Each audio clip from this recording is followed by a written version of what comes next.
Good day guys, and welcome back ulit sa ating channel. Panibagong araw, yes, panibagong video na naman ang share ko sa inyo.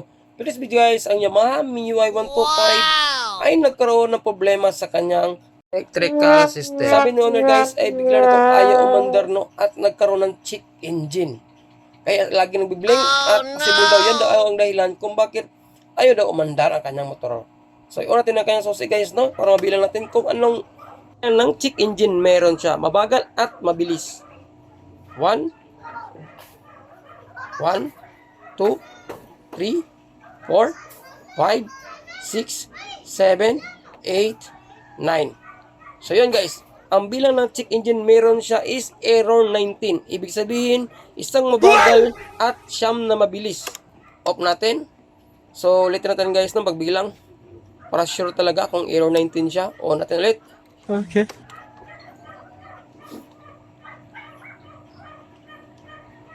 One,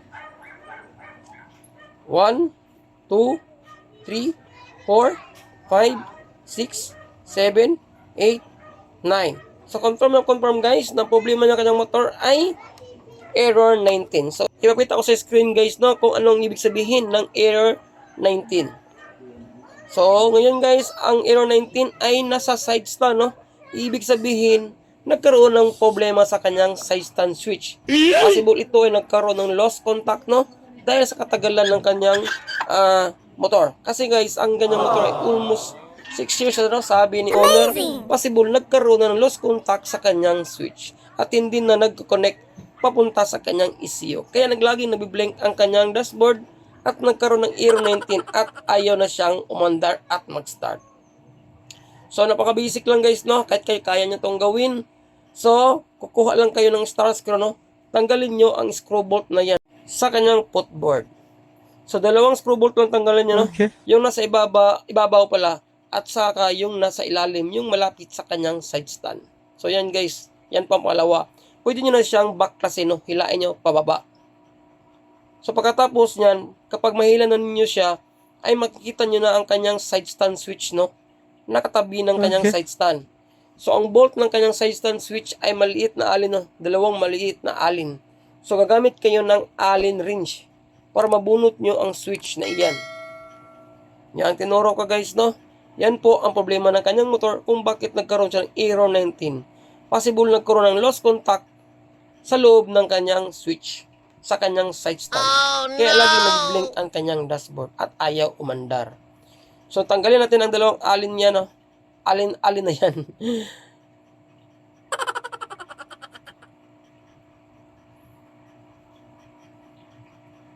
So, kapag matanggal natin ang dalawang bolt na alin na yan is, pwede natin siyang hilain palabas.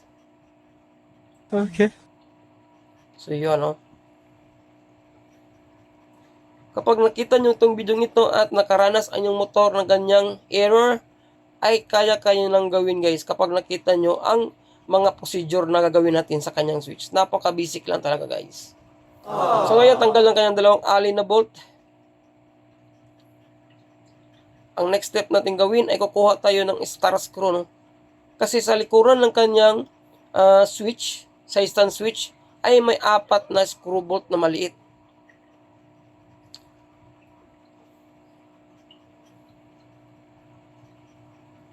Yan. Functional pa man ang kanyang switch guys kasi nagpo-push and pull ang kanyang button, no? So yan, may 4 siya na screw bolt. Maliit na screw bolt. So tanggalin natin ang 4 na screw bolt na yan. Kasi dyan po nakalocate ang kanyang contact ng kanyang side stand switch. So wag muna kayong bibili ng switch guys, no? Kasi kadalasan nangyari sa mga switch ay nagkaroon lang siya ng dumi, no? Kalawang or molds. Dahil na rin sa katagalan ng kanyang gamit sa kanyang switch, sa kanyang side stand. So marahil is napasukan siya ng tubig or mga klaseng mga dumi o likabok. Basta yun ang naging rason kung bakit nagkaroon siya ng lost contact sa kanyang switch. So pwede na natin siyang buklatin. Yan po ang kanyang contact guys, no? Yan po ang dahilan kung bakit naglo-lost contact at ayaw at laging naka error 19 ang kanyang dashboard. So kapag kapag nagkukonek ang dalawang yan, ay hindi yan darang ating motor, guys. Dapat nakahiwalay yan, no? Yun. Kapag tinulak natin siya, at naka-off ating side stand, ibig sabihin, naka-on ating side stand, ibig sabihin, wala siyang connection, guys. At aandar Okay. ang ating motor. Kapag naka-off naman ating side stand is, nagko-connect silang duha. Ibig sabihin is, hindi aandar ang ating motor. Yun. Yung position niyan is naka-off ang ating side stand. So, ibig sabihin, nakabuka ang ating button. So, ang gawin nyo is, kukuha lang kayo ng liha, no? Linisin nyo lang ang kanyang bronze hanggang ito ay kumikinang at nawala na yung kulay itim-itim niya. Yun kasing dahilan kung bakit nagkaroon siya ng loss of contact. So, naka-basic na natin, guys. No need nang pumunta sa mga shop. Kapag nakita nyo ang video natin na ginawang ito, yun, o, di ba? Malinis na siya. Okay, nice. Meron siya mga itim-itim na nakakapatong, no? So, next naman na gawin nyo, guys, ay bunutin nyo ang kanyang bronze na yan na contact sa ilalim. Yan parang plate. Yun, no? So, yun. Meron siya mga itim-itim sa taas. Ang gawin nyo is lihain nyo lang siya hanggang sa lumalabas yung totoong kulay niya. Napaka-bronzy. Yan. Napaka-basic ng guys. Kahit kayo kaya nyo mag-DIY. Okay. So, kapag katapos yun siyang malinis na ibalik niyo siya sa kung saan siya nakalocate. Merong maliit na spring dyan sa ilalim. Kasi yung maliit na spring, yun ang nagtutulak ng contact natin sa kanyang board. Dapat hindi yun nawala, guys. Kapag wala yung spring, hindi yan nagbabounce-bounce. So, ibalik na natin siya, no? Kung paano natin siya tinanggal, yun din ang paraan kung paano natin siya ibalik. Kapag pinindot natin siya, ibig sabihin, naka-on natin, naka-off ang ating, naka-close ang ating side stand is, aandar ang ating motor at mag-start siya. Kapag naka-open naman natin button, doon siya nagko-connect ang dalawang linyang iyan. No? Diba? Klaro ba, guys? So, yun, ibalik na natin ang kanyang board, no? At ibalik na rin natin ang 4 na screw bolt sa likuran. Noon lang po kadali kung paano ayusin ang side stand switch kapag yung motor ay makaranas ng ganitong senaryo. So yan, guys, medyo nabaliktad yung clip niya, no? Yung plate pala. So yan, balik na natin yung 4 na screw bolt. Siyempre, napaka-basic lang kasi tandaan nyo lang kung ano ang paraan nyo pagtanggal ng 4 na bolt. Ganon din ang paraan kung paano nyo siya ibalik, guys. Basta tandaan nyo lang trabaho nyo kapag kayo ay baguhan pa lang sa pagbabaklas ng kanyang side stand switch. So yun, nabalik na natin yung 4 na bolt, 4 na screw bolt pala. Yung isa is nakalimutan natin, no? Nahulog pala. So hanapin mo lang natin. So yun, nakita na natin yung isang screw bolt natin, guys. Kompleto ng 4 na bolt. Dito na natin matatry at matest kung naging tama ang ating suspitsa at tama ang paglinis natin sa contact ng kanyang side stand switch. So yan, yung switch na yan, guys, ay naka-open, no? Ibig sabihin, naka-connect ang ating dalawang linya sa ating side stand switch. At naka-opposition naman ang ating side stand. Bali, naka-close siya, no?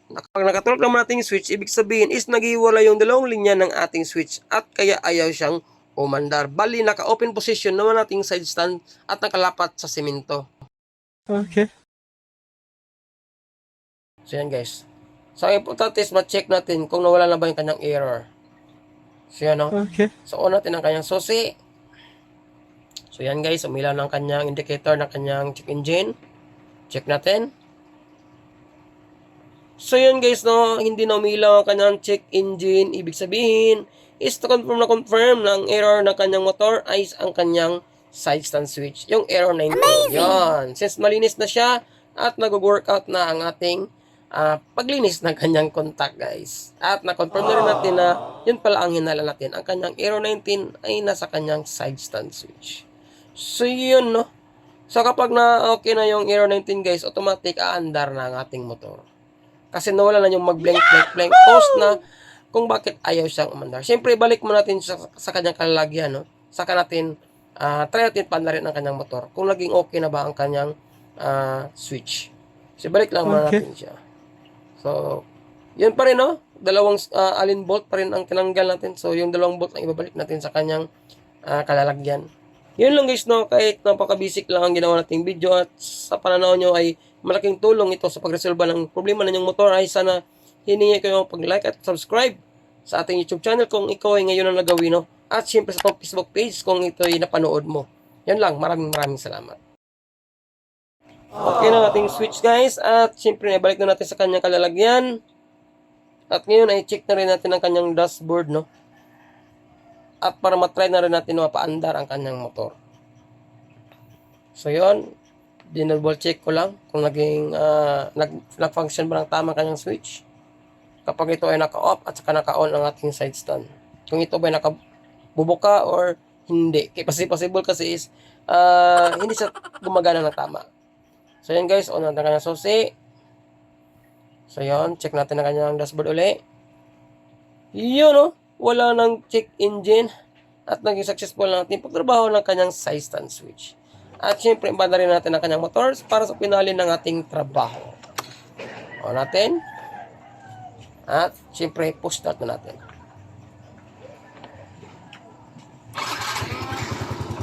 Yun, mandar na kanyang motor. Success.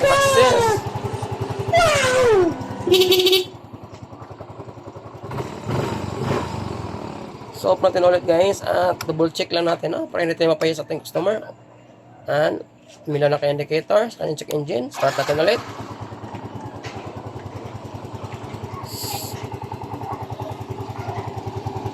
Yun, mandar na So, yun lang guys na sa araw na ito. Sana sa video guys ay magkaroon ka ng idea kung paano ayusin yung motor kapag nakaroon ng check engine error 19. Maraming salamat sa sulit na suporta at panood. See you sa aking next video. Ride safe. God bless. Shout out sa ating poging mekaniko. Goodie guys, and welcome back ulit sa ating channel for today's video. Yamaha Mia 125 ay nagkaroon ng check engine ang kanyang motor. Sabi ng owner guys ay bigla na lang nag-ilaw-ilaw ang kanyang check engine guys, no? Atin nyo malaman kung anong check engine klase meron ang kanyang motor. Ay, syempre kailangan natin iyon ang kanyang susi. Before natin iyon ang kanyang susi guys ay magbibilang muna tayo ng mabagal at saka mabilis. So on na natin. Okay.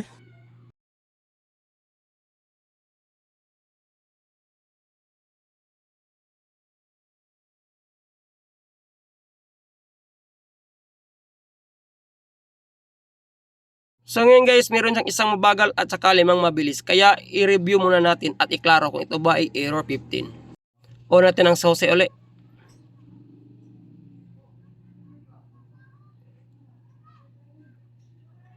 One, 2, 3, 4, 5. So, minto siya guys, meron siyang error 15, isang mabagal at 5 mabilis. Ano ba ang error 15? Yan po ay TPS is released or a short circuit occurred. So, yan po ay nakakonect sa kanyang throttle body sa right side na bahagi. So, doon ko napakita sa inyo guys kung saan siya nakaposisyon. Ang una mo natin gawin ay, since ang throttle body nakalocate sa ilalim ng ating upuan, tatanggalin natin ang kanyang U-box cover, ang kanyang battery, at syempre guys, yung mga bolt na dapat natin tanggalin. Kasi hindi natin mache-check kung anong problema meron ng kanyang throttle body o ang kanyang TPS kung bakit nagkaroon ng ganyang error, no. So possible ito ay nagkaroon ng loss of connection lang, or possible din nagkaroon ng mga kagat-kagat ng mga insects or mga kaibigan natin si Dodi.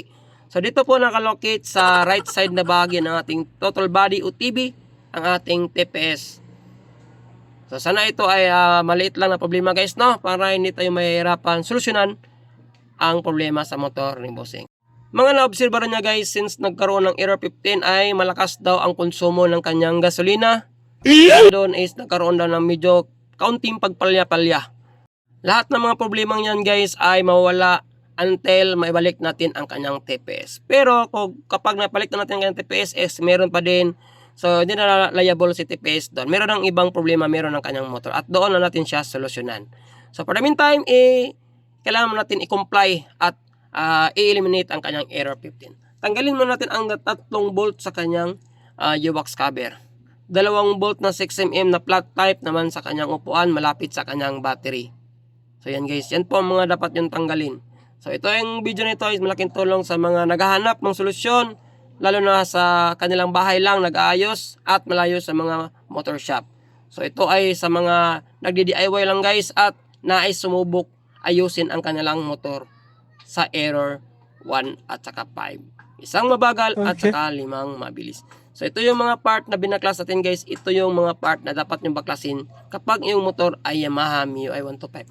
So meron pang 2 bolt sa tagiliran ng kanyang U-box guys na 6mm, no. Pagkatapos natin matanggal ang kanyang U-box cover. So yan, natanggal na natin. So for the meantime, unahin mo natin tanggalin ang kanyang battery. Tanggalin mo natin ang takip na yan. Diyan nakatago ang ating battery. Meron yan dalawang screw bolt. So kapag matanggal natin yung dalawang screw bolt na yan, pwede na natin ma-pull out ang cover ng kanyang battery.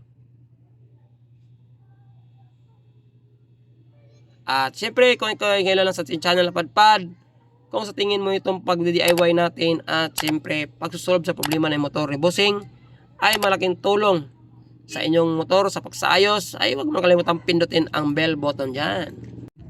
Tanggalin natin ang kanyang positive at saka negative terminal. Next, ang kanyang negative. Para ma-pull out na natin ang kanyang U-box. Buong U-box syempre.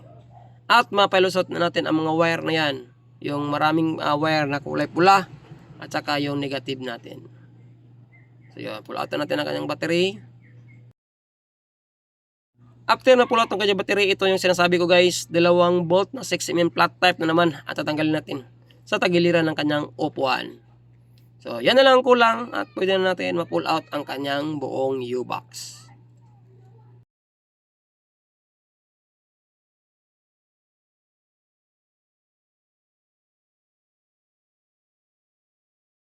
Pagkatapos mabunot ang bolt na yan, pwede natin iangat ang kanyang buong U-box at ipalusot ang kulay pula na wire na yan guys.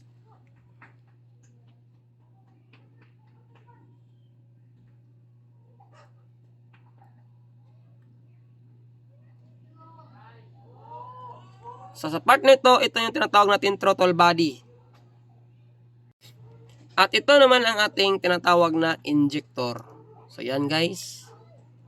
Tapos dito naman nakalocate ang ating TPS. Ayun, may nakita ko guys. Parang umarya o nag-release ang kanyang sakit. Yun o. Ito ba yan? Maluwag siya, di ba? So yan guys, try natin idiin. Ayun, kulang pala siya ng higpit. Possible guys, itong TPS socket na ito parang maluwag na siya. Hindi na siya nag-click o naglalak.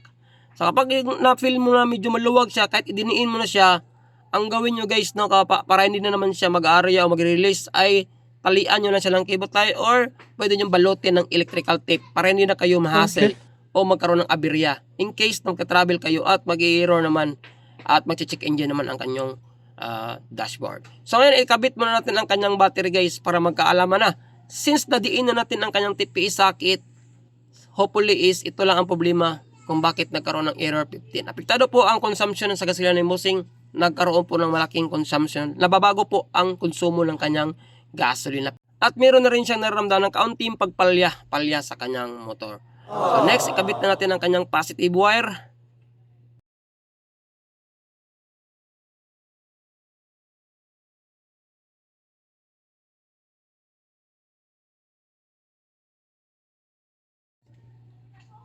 So ngayon, nakabit na natin ang kanyang battery. Ito na yung moment of truth. Kailangan iuna natin ang kanyang sosi.